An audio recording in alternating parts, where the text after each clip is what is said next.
दोस्तों, आपने कहावत तो सुनी ही होगी कि जैसे कर्म करोगे वैसा ही फल पाओगे। इस बात में कितनी सच्चाई है, ये शायद हम में से कोई नहीं बता सकता, क्योंकि हमने इसे अपने जीवन में कभी उतार कर देखा ही नहीं। हम कहते हैं और हमने सुना भी होगा कि अच्छे कर्मों का फल हमेशा अच्छा ही होता है। लेकिन मेरा आपसे एक सवाल है कि क्या आप इस पर पूर्ण रूप से विश्वास कर सकते हैं?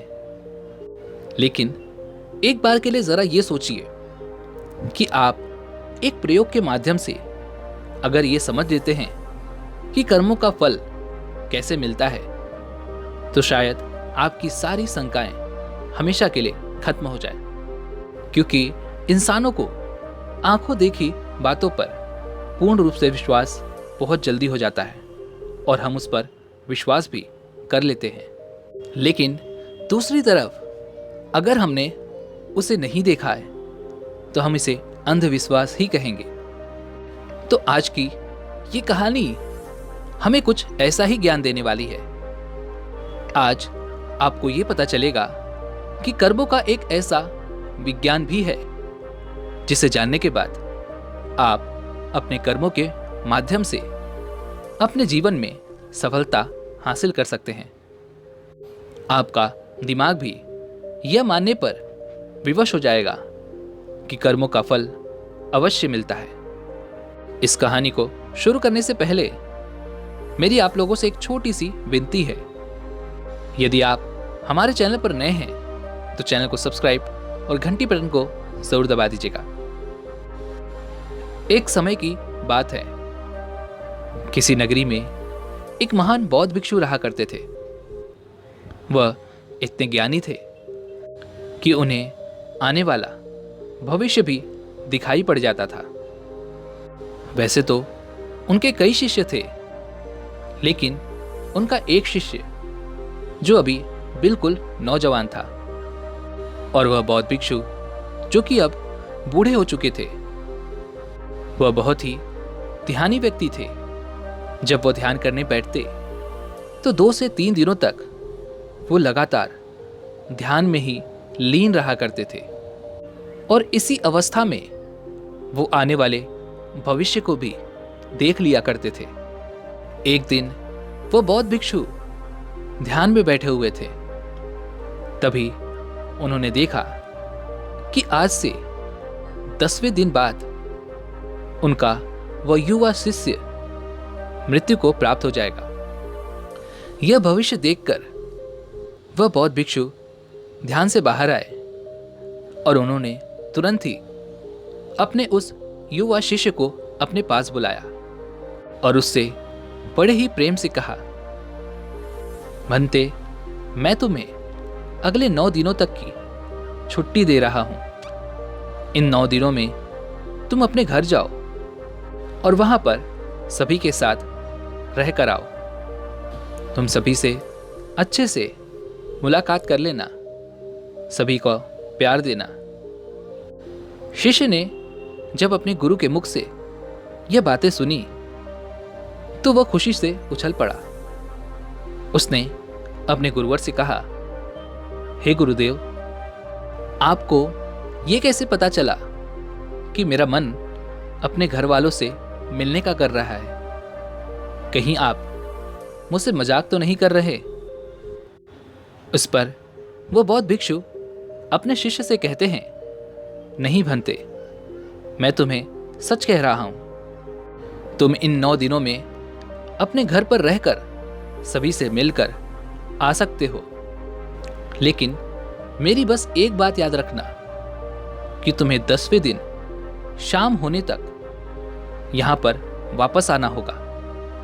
उस शिष्य ने हां में सर हिलाते हुए कहा, ठीक है गुरुदेव, मैं 10वें दिन यहां पर शाम तक वापस आ जाऊंगा, लेकिन आप भी अपना ख्याल रखिएगा, क्योंकि अब आप बूढ़े हो चुके हो और आश्रम का यदि कोई काम हो तो आप मेरे आने तक इंतज़ार कीजिएगा, उसे मेरे लिए छोड़ दीजिएगा। मैं अपने घर से वापस आकर उन सभी कामों को समय पर पूरा कर दूंगा। इसके बाद वह शिष्य अपने गुरुवर से आज्ञा लेता है और अपने घर की ओर प्रस्थान करता है। लेकिन उस शिष्य ने एक बार भी मुड़कर यह नहीं देखा कि गुरु की आंखों में अपने प्रिय शिष्य को खोने का कितना दर्द था। उस युवा शिष्य के घर के रास्ते में एक नदी पड़ती थी। उस नदी के किनारे चींटियों के बहुत सारे टीले लगे हुए थे, जहां लाखों चींटियां रहती थी। उनमें से कुछ चींटियां लगातार टीले के अंदर जा रही थी और वहीं पर कुछ चींटियां उस टीले से बाहर आ रही थी, जिसमें से कुछ चींटियां एक दूसरे से टकराकर अपना रास्ता बदल दिया करती थी। यह सब देख उस शिष्य को बड़ा ही आनंद मिल रहा था। वह कुछ देर वहीं पर खड़ा होकर उन चींटियों का यह सारा कार्यक्रम देख रहा था। तभी अचानक उस शिष्य का ध्यान नदी की ओर गया और उसने देखा कि नदी का पानी अब धीरे धीरे बढ़ रहा है, जिससे नदी से आने वाली लहरें चींटियों के उन टीलों के पास पहुंच सकती थी। और जब वह लहरें उन चींटियों के टीलों के पास पहुंचेंगी तो बेवजह ही वो लाखों चींटियां उस पानी में बह जाएंगी और वो लाखों चींटियां मारी जाएंगी। जैसे ही उस शिष्य के मन में ये ख्याल आया, उसने तुरंत ही अपने ऊपर पहना हुआ वो कपड़ा उतारा और उस कपड़े के माध्यम से उस शिष्य ने चींटियों के उन टीलों के चारों ओर एक गहरा गड्ढा बना दिया और बड़े ही कलात्मक ढंग से उस गड्ढे से एक नाली का निर्माण किया, जो नाली सीधे वापस नदी में जाकर मिलती थी, ताकि जब भी लहरें उन चींटियों के टीलों के पास पहुंचने की कोशिश करें तो उन लहरों द्वारा आने वाला पानी वापस उस गड्ढे के द्वारा और उस नाली के द्वारा वापस जाकर नदी में ही मिल जाए। इतना कर कर वह शिष्य अपने घर की ओर चल पड़ा। अपने घर पर पहुंचने के बाद वह अपने घर वालों से मिला और घर पर रहते हुए 9 दिन कब बीत गए उसे पता ही नहीं चला। और तभी उसे याद आया कि उसे कल तक वापस गुरु के आश्रम में लौटना होगा, जैसा कि उसके गुरुवर ने उसे आदेश दिया था। उसने अगली सुबह ही आश्रम के लिए लौटने की तैयारी शुरू कर दी और जैसे ही सूरज की रोशनी दिखाई देने लगी, वह आश्रम की ओर निकल पड़ा। उसे उम्मीद थी कि शाम तक वह आश्रम पहुंच जाएगा। धीरे धीरे चलते चलते शाम हो चुकी थी। यहां गुरुदेव आश्रम में बैठे बैठे ये सोच रहे थे कि आज तो 10वां दिन है और जैसा कि मैंने उसका भविष्य देखा था कि 10वें दिन वह मृत्यु को प्राप्त हो जाएगा। अब तक शायद वह मृत्यु को प्राप्त हो चुका होगा। इस बात को लेकर वो बहुत दुखी थे। वो मरने से पहले आखिरी बार अपने उस प्रिय शिष्य को देखना चाहते थे। वह ये सोच ही रहे थे कि कम से कम आखिरी बार ही सही मैंने अपने प्रिय शिष्य का मुख तो देख लिया होता। वह इसी चिंता में बैठे हुए थे। वह यह सब सोच रहे थे। तभी अचानक दूर से उन्हें कोई आता हुआ दिखाई पड़ा। उन्होंने बड़े ही गौर से देखने की कोशिश की और जब उन्होंने देखा तो वे चौंक गए। उन्हें यह पता चल चुका था कि उनका शिष्य आश्रम वापस आ रहा है। गुरु से रहा नहीं गया। वे तुरंत अपने आसन से उठे और दौड़कर जाकर अपने उस शिष्य को गले से लगा लिया। लेकिन अभी भी वह अचंभित थे कि आज 10वां दिन होने के बाद भी उनका शिष्य जीवित कैसे है। वह यह सब कुछ जानना चाहते थे कि उनका देखा हुआ भविष्य कैसे गलत हो गया। उन्होंने अपने शिष्य से कहा कि जब तुम यहां से गए थे तो इन 10 दिनों में तुमने क्या क्या किया, मुझे बताओ। तब शिष्य ने चींटियों वाली वो कहानी अपने गुरुवर को सुनाई। कहानी सुनते ही उन गुरुवर को यह समझ में आ चुका था कि उनके इस शिष्य ने उन लाखों चींटियों की जान बचाई थी और इसी नेक काम के परिणाम स्वरूप उनके शिष्य को एक लंबा और खुशहाल भरा जीवन प्राप्त हुआ है। अपने प्रिय शिष्य के मुख से इन सारी बातों को सुनने के बाद गुरुवर के मुख से अनायास ही निकल पड़ा, कर्म लौटकर अवश्य आता है। शिष्य ने गुरु की इस बात को सुना, लेकिन वो इस बात को समझ नहीं पाया। इसलिए उस शिष्य ने अपने गुरुवर से पूछा कि आप क्या कह रहे हैं। तब उन गुरुवर ने अपने उस शिष्य को वह सारी बातें बता दी जो उन्होंने ध्यान में बैठे हुए देखी थी। जब शिष्य ने वह सारी बातें सुनी तो उसके मन में एक सवाल जगा। उसने अपने गुरुवर से कहा, हे गुरुवर, जब आपको ये सारी बातें पहले से ही पता थी, जब आपने ध्यान में ये सब पहले ही देख लिया था, तो आपने मुझे इसके बारे में क्यों नहीं बताया।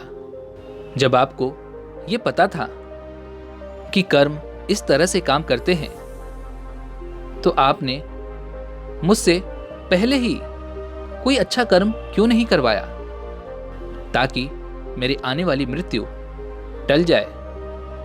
तो कृपा करके मुझे ये बताइए कि आपने ऐसा क्यों नहीं किया। मैंने तो अनजाने में ही उन चींटियों की मदद कर दी थी, जिसके परिणाम स्वरूप आज मैं आपके सामने जिंदा खड़ा हूं। लेकिन यह काम आप मुझे बताकर भी तो करवा सकते थे, तो फिर आपने ऐसा क्यों नहीं किया। इसके पीछे का क्या कारण है।